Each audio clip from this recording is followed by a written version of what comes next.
자, 핵심 단어는 핵심 구절은 2절과 3절에 있는데 원래 그 원어 성경은 순서가 이렇게 좀 바뀌어 있어요. 제가 말씀드릴게요.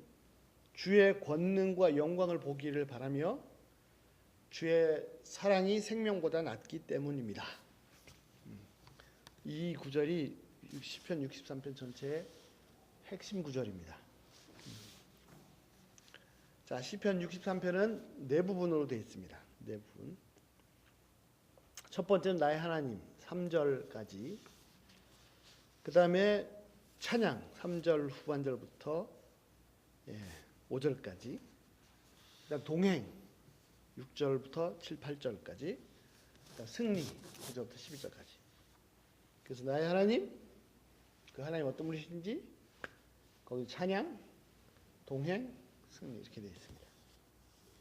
오늘은 이 나의 하나님 이 부분을 집중적으로 살펴보겠습니다. 자, 시편 63편은 처음 보시는 것처럼 다윗의 시입니다. 다윗 왕의 시입니다. 제목이 다윗의 시 유대 광야에 있을 때에 라고 붙어 있습니다. 자, 히브리어 성경은요, 이 제목도 본문에 들어가 있어요. 번역 성경은 다 제목을 따로 붙였는데 나중에 이 제목을 번역한 분들이 붙인 게 아닙니다. 원래 본문에 있습니다. 그래서 시편이 히브리어로는 그 제목이 1절입니다. 그 다음에 우리가 보는 성경 1절이 2절입니다. 그런 경우가 대부분이고, 그 다음 오늘 63편처럼 이 제목과 1절이 합쳐져서 1절인 경우도 있습니다. 그럴 경우 절수가 딱 맞죠. 죄송합니다. 63편도 마찬가지. 제목만 1절이고 우리가 보는 1절은 원래 성경의 2절입니다. 자, 다윗 왕이 왜 왕궁에 있지 않고 왕실에 있지 않고 유다 광야에 있었습니까? 왜 다윗 왕이 왕궁에 있지 않고 광야에 있죠? 광야에 뭐가 있다고 왕이 출두합니까? 자, 두 가지 가능성이 있습니다. 첫 번째는 뭐냐면 그의 앞의 왕인 사울 왕이 그를 죽이고자 찾아다닐 때입니다. 두 번째 가능성은 그가 왕이 되었는데 그가 통치하는 동안에 그의 아들 압살롬이 반역을 했습니다.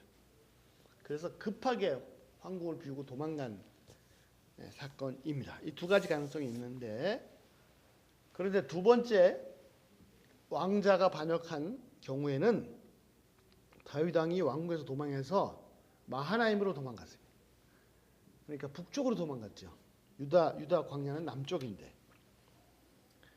그래서 두 번째 가능성보다 첫 번째 가능성이 많습니다. 첫 번째 경우에는 다윗이 광야에 숨어 있었다라고 되어 있습니다. 사무엘상 26장 1절에 보시면 10사람이 기브아에 와서 사울에게 말하여 이르되, 자, 어떤 10지방에 사는 사람들이 기브아라는 곳에 있는 사울 왕에게 왔습니다. 뭐라고 말합니까? 다윗이 광야 앞 하길라 산에 숨지 아니하였나이까 하매, 다윗이 여기 숨어 있지 않습니까? 2절 사울이 일어나서 10광야에서 다윗을 찾으려고 이스라엘에서 택한 사람 3,000명과 함께 10광야로 내려가서 3절 사울이 10광야 앞 하길라 산 길가에 진을 치니라. 다윗이 광야에 있더니 사울이 자기를 따라 광야로 들어옴을 알고. 그런데 이 일 있기 전에 또 비슷한 사건이 있었습니다. 사무엘상 23장 19절 그때 10사람들이 기브아에 이르러 사울에게 나와 이르되 다윗이 우리와 함께 광야 남쪽 하길라 산 숲을 요새 숨지 아니하였나이까. 자, 그러므로 압살롬의 반역에 도망간 경우보다는 사울 왕을 피해서 유다 광야로 들어간 첫 번째 가능성이 높습니다. 그때 아마 이 시를 지은 것 같습니다. 다윗은 하나님께서 왕으로 기름 부으셨습니다. 그렇지만 아직 사울 왕이 살아있었기 때문에 왕이 되지 못했습니다. 왕이 되지 못할 뿐 아니라 사울 왕이 시기해서 다윗을 죽이려고 하니까 그를 도망해서 목숨 구하려고 도망하고 피하여 다녔던 때입니다. 한번 생각해 보십시오. 한 나라의 왕이 한 사람을 개인을 잡아 죽이려고 그 나라를 구석구석 뒤진다. 예, 얼마나 참 힘들겠습니까? 오늘 죽을지 내일 죽을지 잠이나 전망을 편하게 잘 수 있겠습니까? 다윗이 고백합니다. 그의 친구한테, 요나단한테 고백합니다. 요나단은 사울 왕의 아들이죠. 그런데 다윗을 너무 아끼고 사랑합니다. 사무엘상 20장 3절 그러나 진실로 여호와의 살아계심과 너의 생명을 두고 맹세하노니 나와 죽음 사이는 한 걸음뿐이라. 다윗이 뭐라고 고백했어요? 얼마나 고통스러웠으면 나하고 죽음 사이가 한 걸음이다. 혹시 여러분 요즘 이렇게 참 살기 힘들어서 이런 상태에 있는 사람이 있으십니까? 없습니까? 예. 자, 한 나라의 왕의 추격을 받고 있습니다. 언제 죽을지 모르는 목숨입니다. 그래서 도망간 곳이 풀한 폭이 자라지 않고 거센 바람만 부는 광야. 그래서 사람들이 잘 찾아오지 않은 광야에서 다윗이 자신과 그의 식솔들을 숨기고 생명을 구하려고 하고 있습니다. 자, 이런 상황에서 다윗은 기도를 했습니다. 그 기도가 바로 시편 63편 시입니다. 찬양입니다. 1절 보시죠.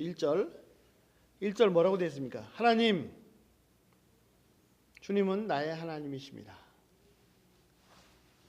자, 기도했습니다. 그는 하나님을 찾습니다. 참 얼마나 참 귀한 것이죠. 그는 사람을 찾지 않습니다. 그에게 힘이 되어줄 만한 사람을 의지하지 않습니다. 그는 하나님을 부릅니다. 제가 너무너무 좋아하는 말씀 잠언 29장 26절 주권자에게 은혜를 구하는 자가 많으나 사람의 일의 작정은 여호와께로 말미암느니라. 어떻게 힘 있는 사람한테 좀 잘 봐달라고 구하는 사람들이 많이 있습니다. 그런데 뭐예요? 결국 일이 되고 안 되고는 그 힘 있는 사람에 의해서 되는 게 아니고 하나님께로 말미암아 되는 것입니다. 이 한 말씀만 잘 명심하고 있어도 참 삶의 질이 달라질 것입니다. 다윗은 그 광야에서 목숨이 위태한 순간에 오직 하나님만을 찾았습니다. 뭐 백성들의 장로들을 찾을 수도 있고, 사울에게 좀 힘을 쓸 수 있는 사람을 찾을 수도 있는데, 그는 하나님만 찾았습니다. 그리고 고백합니다. 하나님, 뭐라고 고백합니까? 주님은 직접 직역을 하면 당신은 바로 나의 하나님이십니다. 예. 이 얼마나 놀라운 고백입니까? 하나님이 계신데, 이 우주를 창조하신 광대하신 하나님이 계신데 그 하나님은 바로 다름 아닌 나의 하나님입니다. 나의 하나님. 이 우주를 창조하신 하나님이 어떤 분이라고요? 내 하나님이라고요. 그 하나님이 사울 왕의 하나님인 줄은 잘 모르겠습니다. 그런데 분명한 것은 한 가지는 뭐냐면 그분이 바로 나의 하나님이시라는 겁니다. 이것은 성경 전체를 타고 오르는 진리입니다. 하나님 백성들을 구원하시고 구원하신 백성들을 하나님의 사람으로 삼으시고 그들의 하나님이 되십니다. 성경이 분명히 가르치고 있는 중요한 진리는 바로 하나님 바로 나의 하나님이 되신다는 것입니다. 그러기를 간절히 원하신다는 것입니다. 그리고 실제로 나의 하나님이 되십니다. 여러분 우리 중에도 혹시 하나님이 나의 하나님이 아직 아닌 분들이 있을 수 있어요. 그냥 하나님이 계시지. 정말 내 하나님 매일매일 내 삶 속에서 찾아오시고 말씀하시고 나와 동행하시는 간섭하시고 말씀하시고 인도하시고 함께 웃고 함께 울으시는 그 하나님이십니까? 하나님이 아니면 그냥 객관적인 하나님이십니까? 이것이 진짜 중요합니다. 하나님은 다른 사람이 아니라 바로 나와 교제하기 원하십니다. 간절히 원하십니다. 다윗은 이 광야에서 풀 한 폭이 제대로 자랄 수 없는 광야에서 고백합니다. 하나님 당신은 바로 나의 하나님이십니다. 만일 하나님이 나의 하나님이시면 광야면 어떻습니까? 광야라고 해서 문제될 것이 있습니까? 광야에 아무것도 없고 먹을 양식도 없고 독뱀만 우글우글 거린다고 해서 문제될 것이 있습니까?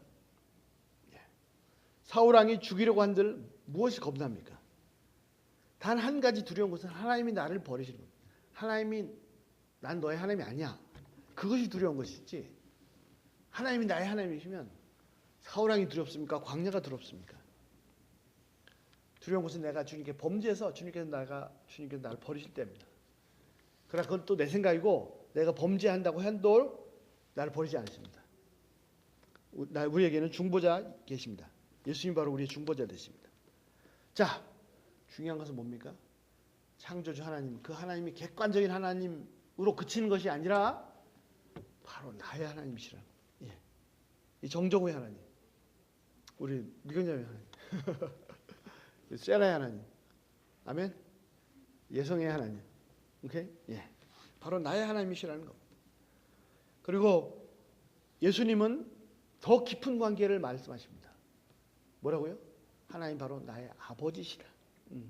이것은 우리 속에 계신 성령께서도 직접 증거하십니다. 하나님 바로 나의 아버지십니다. 자, 그는 기도하는데 뭐라고 기도합니까? 자, 다윗이 하나님은 나의 하나님이십니다. 당신은 나의 하나님이시다 고백한 다음에 구하는 것이 있습니다. 찾는 것이 있습니다. 기도하면서 그의 기도 제목이 간절히 구하는 것이 무엇입니까? 사울 왕에게서 자신을 건져 주시기를 기도하고 있습니까? 사울 왕이 빨리 죽어버리고 자기가 빨리 왕이 회복되기를 기도하고 있습니까? 아니면 최소한 이 광야에서라도 좀 살아남을 수 있기를 기도하고 있습니까? 자, 1절을 한번 보시죠. 1절에 뭐라고 되어 있습니까? 하나님, 나의 하나님, 제가 주님을 간절히 찾습니다. 여기 물도 없고 황폐하고 메마른 땅에서 마치 목마른 자가 물을 갈구하듯이 주님을 갈구합니다. 내 영혼이 주님으로 목마릅니다. 내 육체가 주님을 갈구합니다. 진짜 놀라운 기도입니다. 그는 다른 어떤 것을 구하는 것이 아닙니다.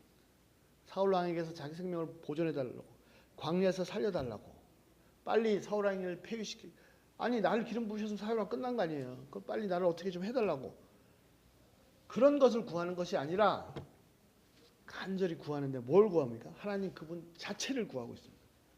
하나님 그분 자체를 찾고 있습니다. 하나님을 갈구하고 있습니다. 하나님으로 목말라 합니다. 그는 사울 왕으로부터 구출을 구하지 않았습니다. 사울 왕의 파멸과 자신의 왕권 회복을 구하지 않았습니다. 광야에서 생존을 구하지 않았습니다. 그는 바로 여호와 하나님, 그분 자체를 구했습니다. 그는 하나님으로 목말라 있었습니다. 물론 자신의 생명을 구원해 주기를 구하지 않은 것은 아니었을 것입니다. 그런데 그런 것들은 다 부차적인 문제였습니다. 자신이 살아남고, 광야에 살아남고, 사울의 손에서 살아남고 또 왕이 되고 하는 것, 그런 것에 목말라 하지 않았습니다. 그는 하나님을 찾는 것에 애가 탔습니다. 그의 영혼은 하나님을 위한 갈증으로 타들어가고 있었습니다. 광야를 지내면서 육체가 물을 간절히 찾듯이 그는 하나님을 간절히 찾고 있었습니다. 물이 없으면 죽듯이 하나님을 못 찾으면 바로 죽음입니다. 하나님을 찾지 못하면 그 순간 바로 생명이 없는 것입니다.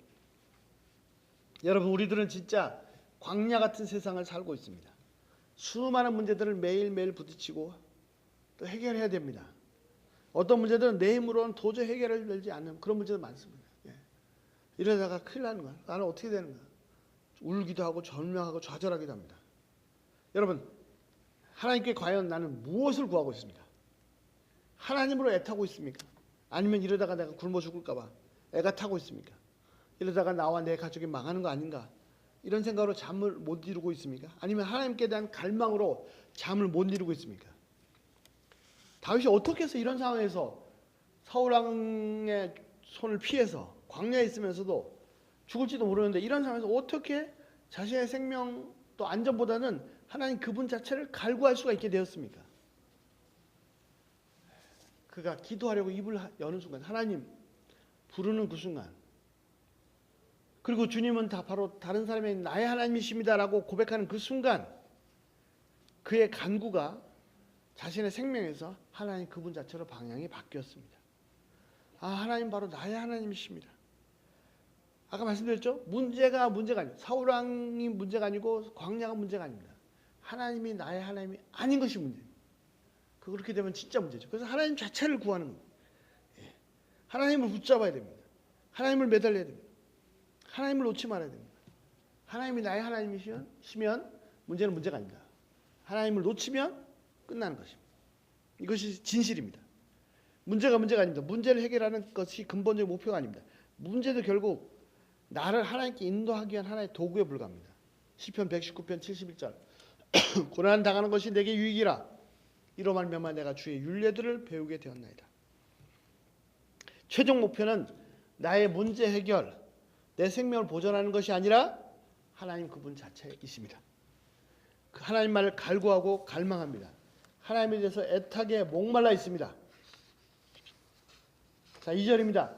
내가 주의 권능과 영광을 보기 위하여 이와 같이 성소에서 주를 바라보았나이다. 참 신기한 이상한 구절입니다. 자, 다윗이 지금 어디 있습니까? 예. 다윗이 어디 있죠? 세라? 예. 다윗이 어디 있습니까? 어디서 하나님 바라보고 있어요?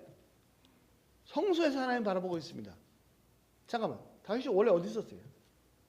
다윗은 광야에 있는 거 아닙니까? 근데 왜 갑자기 성소입니까? 성소. 그 당시 성소가 어디 있었습니까? 성소는 유다 남쪽 광야가 아니라 에브라임 땅 북쪽 에르멜 실로에 성소가 있었습니다. 그런데 갑자기 광야에 있는 다윗이 무슨 성소에서 하나님을 바라보고 있다고 고백을 하는 것입니다. 이게 논리적으로 맞지 않는 것 같습니다. 자, 성소가 뭐죠? 성소는 하나님께서 모세한테 출애굽기에서 만들라고 명령하신 것입니다. 그리고 그 성소를 만드신 이유가 성소에 하나님께 직접 오셨습니다. 백성들이 텐트 치고 캠프 치고 살고 있는데 그 가운데 성소를 하나 텐트를 만들어라. 그러면 내가 너희 가운데 가서 너희와 함께 살겠다.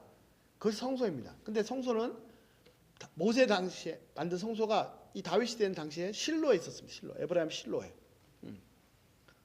그러면 다윗이 말하는 시편 63편에서 말하는 이 성소가 그 실로에 있는 성소를 말하는 것입니까? 아닙니다. 성소는 어떤 것이죠?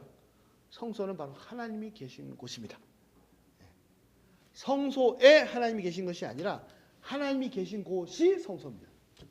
그 말이 그 말 아니냐? 아니죠. 자, 원래 하나님께서 백성들과 함께 사시기 위해서 그들에게 성소를 만들라고 하셨습니다. 그리고 그들 가운데 오셔서 사셨습니다.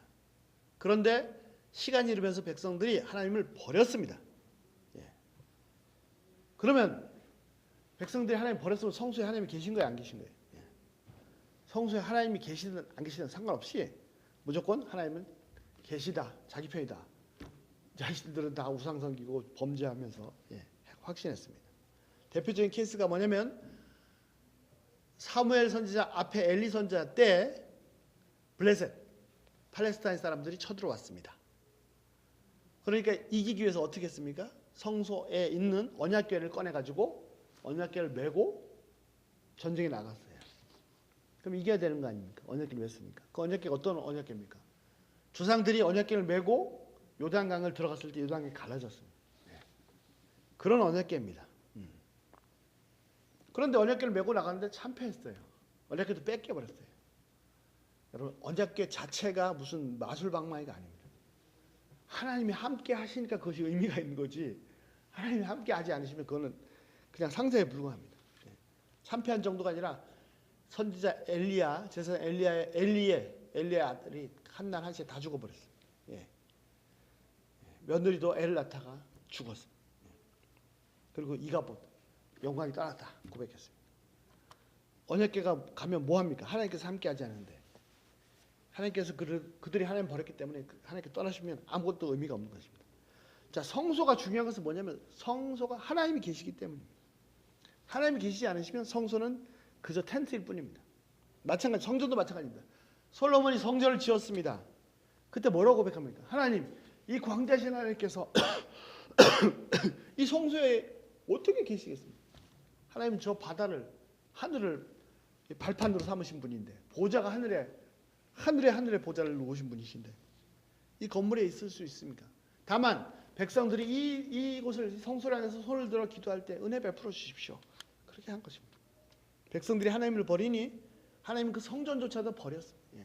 그런데도 백성들은 하나님 붙잡고 매달려 있는 게 아니라 그 성전 붙잡고 있어요. 성전은 건물에 불과한데, 스룹바벨 성전도 예수님 당시 헤롯 성전도 다 파괴됐어요. 예수님이 예언하셨죠. 예수님이 십자가에 돌아가시고 부활하시고 승천하신 다음에 30몇 년 후에 70년에 로마 장군 디도가 와서 예루살렘과 성전을 다 파괴해버렸습니다. 2000년 동안 이스라엘 유대 민족들은 성전 없이 살았습니다. 왜 성전을 없애버리셨냐? 예? 진짜 성전이 바로 오셨기 때문에. 예수님이 바로 진짜 성전이죠.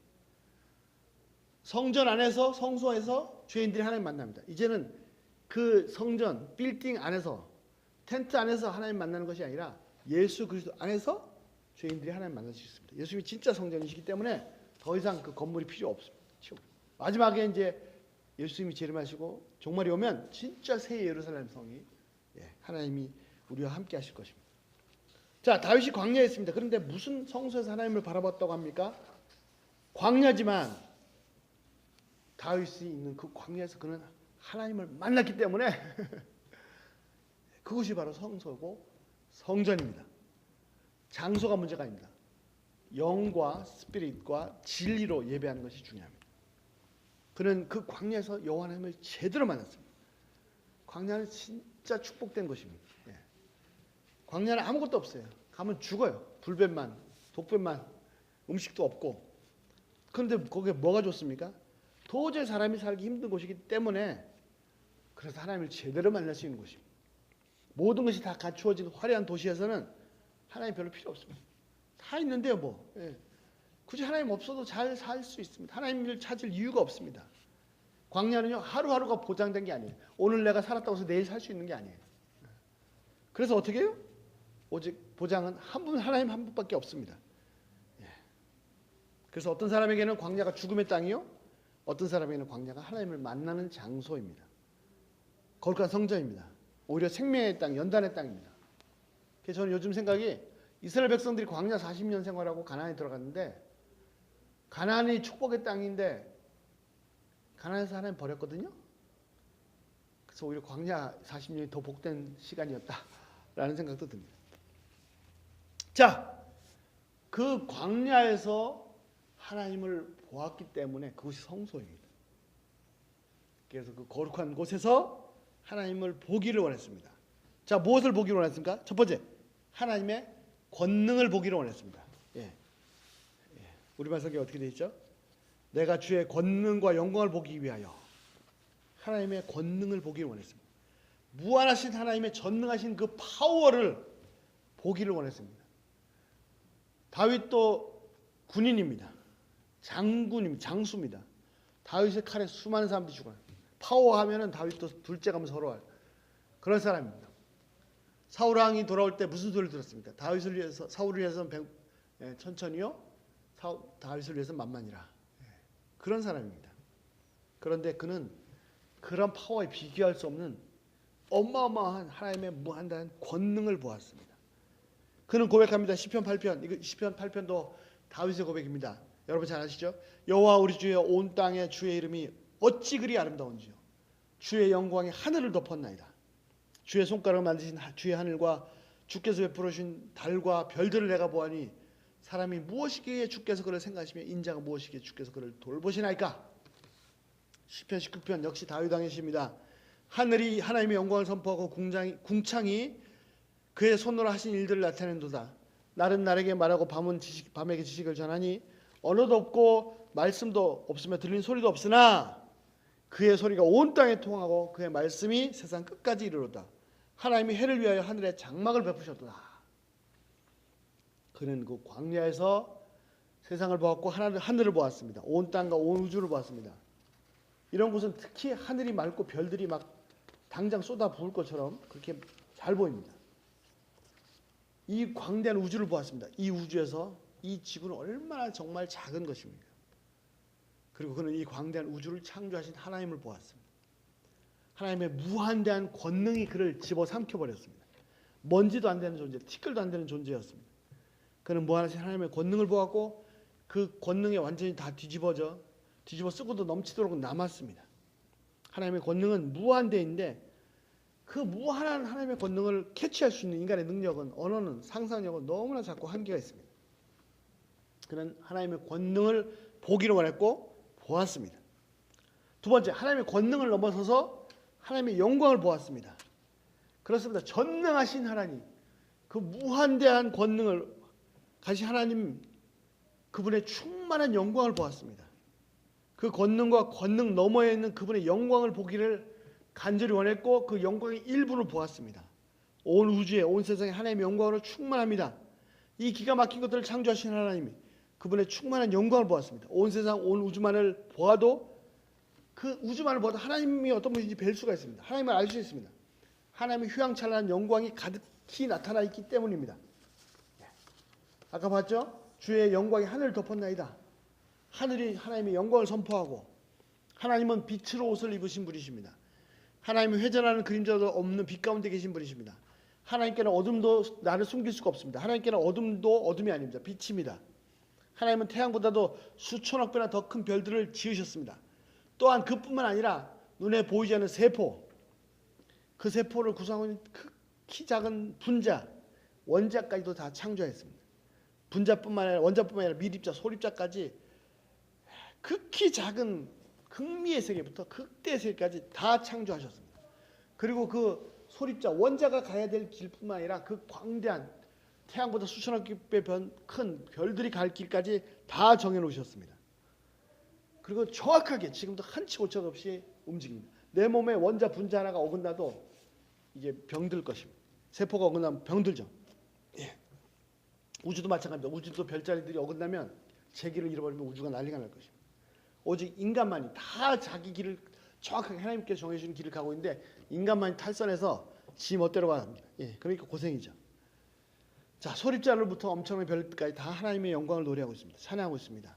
하늘이 하나님의 영광을 선포하고 궁창이 그 손으로 하신 일 나타내는도다. 날은 날에게 말하고 밤에게 지식을 전하니 언어도 없고 말씀도 없고 소리가 없으나 그분의 소리가 온 땅에 총하고 그분의 말씀이 세상 끝까지 이루어다. 여기서 끝이 아닙니다. 3절 주의 인자하심이 생명보다 나음으로. 자, 세 가지요. 그는 첫 번째 하나님의 권능을 보았습니다. 무한한 대한 권능. 우와, 정말 하나님은 대단하신 분이시다. 하나님 진짜 하나님이시다. 그래서 하나님의 영광을 보았습니다. 그리고 그 영광 너머에 하나님의 인자하심을 보았습니다. 영어로는 loving kindness라고 되어 있는데 히브리어는 헤세드입니다. 헤세드. 하나님의 사랑입니다. 다시 시편 8편입니다. 여호와 우리 주여 주의 이름이 온 땅에 어찌 그리 아름다운지요. 주의 영광의 하늘을 덮었나이다. 주의 손가락을 만드신 주의 하늘과 하나님께서 이 우주를 창조하신 것들과 주께서 베풀으신 달과 별들을 내가 보니 그 다음 뭐라고요? 사람이 무엇이길래 주께서 그를 생각하시며 인자가 무엇이길래 주께서 그를 돌보시나이까. 그는 하나님보다 이 광대하신 하나님보다 조금 못하게 하시고 영화와 존귀로 관을 씌우셨나이다. 그는 광대한 하늘 그 가운데 나타난 하나님의 권능과 영광을 보았습니다. 그 하나님 앞에서 인간이라는 존재가 얼마나 작고 미약하고 볼품없고 티끌 같은 존재입니까? 그런데 충격적인 사실을 발견했습니다. 그 광대하신 하나님, 그 크신 하나님께서 그 큰 별도 아니고 고래나 코끼리도 아니고 이 연약한 인간, 먼지도 안 되는 인간, 벌레보다도 못한 인간, 이 인간을 생각하시고 기억해 주시고 돌보신다는 것입니다. 관심 가신다는 것입니다. 이것이 얼마나 충격적인 사실입니다. 다시 읽어드리겠습니다. 주의 손가락 만드신 주의 하늘과 주께서 베푸신 달과 별들 내가 보니 도대체 사람이 무엇이길래 하나님께서 그를 생각하시고 인간이 무엇이길래 주께서 직접 돌보십니까? 진짜 기이하고 신기한 일입니다. 상대가 맞아야 되는 거잖아요. 한 나라의 왕이 저 평민하고 같이 친구할 수 있습니까? 예? 아니면 저 노예하고 종하고 제가 뭘 먹는지, 제가 무슨 생각을 하는지, 뭐가 필요한지 그런 생각을 이게 말이 안 돼요. 같은 테이블에서 밥 먹을 수 없죠. 그런데 하나님과 나와의 차이는 그런 차이가 아닙니다. 뭐 종하고 왕의 차이가 아닙니다. 이 벌레하고 무슨 뭐 코끼리 차이도 아닙니다. 이 원자하고 무슨 뭐 큰 별하고 차이도 아닙니다. 그것보다도 훨씬 더 큰 차이는 비교할 수 없는 무한대의 차이가 있습니다. 그런데도 이 민물도 안 되는 벌레도 안 되는 이 인간을 그 크신 하나님께서 생각해 주시고 돌봐주시고 함께 아파하십니다. 만약에 박근혜 대통령이 맨날 정적으로 생각해 주시고 뭐가 필요한지 뭘 도와줘야 되는지 그런 걸로 고민하고 있다면 정말 황송하죠. 하나님은 훨씬 더 그 이상. 다윗은 하나님의 인자하심을, 하나님의 헤세드를, 하나님의 무한대한 사랑을, 바로 아가페 사랑을 발견했습니다. 하나님은 바로 사랑 그 자체셨습니다. 사도 요한이 고백했습니다. 하나님은 사랑이시라. 이 사랑이 육체를 입고 우리 가운데 바로 우리 속에 오신 분이, 우리와 함께 사시려고 오신 분이 하나님이시다. 어떻게 이런 일이 있었어요? 창조주께서 피조물들과 함께 사시려고 보이지도 않는 이 지구의 그 조그마한 먼지 닿는 그 인간이 되셔서 오셨단 말입니까? 이건 충격입니다. 충격. 하나님, 예수님은 하나님의 사랑이 육체를 입으신 분이십니다. 하나님의 사랑의 화신이십니다. 또한 무한 사랑이십니다. 뭐라고 합니까? 주의 인자하심이 생명보다 나음으로. 여러분, 생명보다 소중한 것이 어디 있습니까? 근데 다윗이 고백합니다. 하나님의 그 사랑이, 아가페가 생명보다 더 낫습니다. 왜? 하나님의 사랑이 없으면, 하나님의 사랑을 받지 못하면 생명이 아니기 때문에, 살아있으나 살아있는 것이 아닙니다. 하나님의 사랑을 경험하지 못하면 살아있으나 죽은 것과 마찬가지입니다. 내 생명 하나님과 결탁되어 있습니다. 하나님의 사랑의 파이프라인으로 연결되어 있습니다. 이게 끊어져 있으면요, 살아있는 것이 사랑인 것이 아닙니다. 그러므로 주의 인자하심, 주의 사랑이 생명보다 훨씬 더 소중한 것입니다. 다윗은 기도 가운데 하나님을 찾았고요, 하나님을 갈구했고요, 하나님을 목마르게 애타게 찾고 하나님의 권능과 영광과 그 사랑을 맛보았고, 그러나 그것도 극히 일부분일 뿐입니다. 더 갈구했습니다. 그래서 그 다음부터 다윗의 기도는 찬양으로 바뀝니다. 3절 하반절 찬양, 4절 송축, 손을 들기라. 5절 만족입니다. 가장 맛있는 기름진 음식으로 배불렸는데도 그때보다도 더 만족합니다. 왜? 하나님의 권능과 영광과 그 사랑을 맛보았기 때문에. 5절 또 찬양입니다. 그 정도가 아닙니다. 그는 하나님과의 사랑에 빠져버렸습니다. 완전히 정신이 나갔습니다. 하나님의 사랑한테 미쳐버렸습니다. 6절, 내가 나의 침상에서도 주를 기억하며 새벽에 주의 말씀을 작은 소리로 읊조릴 때 하오리니. 그는 잠자리에 들어가면서도 주님 생각밖에 없습니다. 주님만 기억합니다. 주님만 생각합니다. 아침에 깰 때도 주님의 말씀만을 생각합니다. 그는 주님으로 잠들고 주님으로 깹니다. 주님의 연인입니다.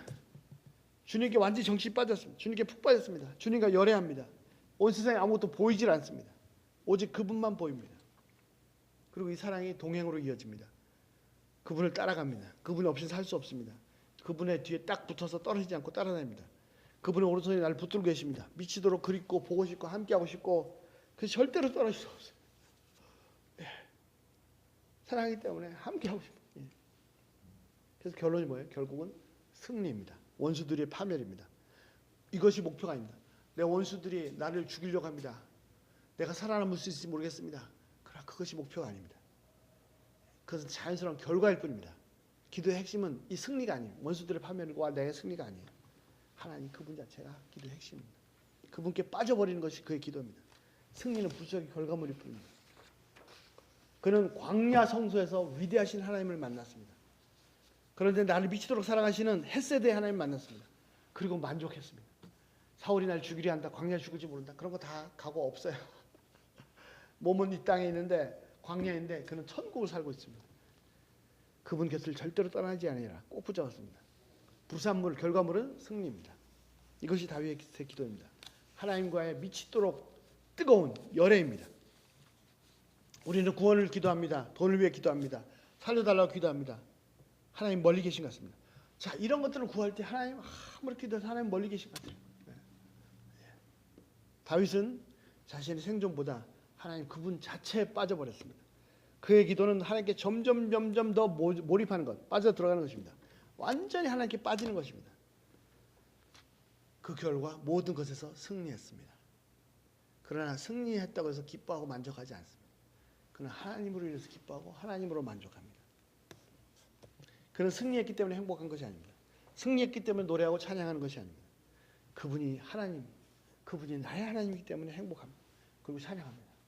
마치 기름진 음식을 먹고 만족한 것처럼 하나님이기 때문에 만족합니다.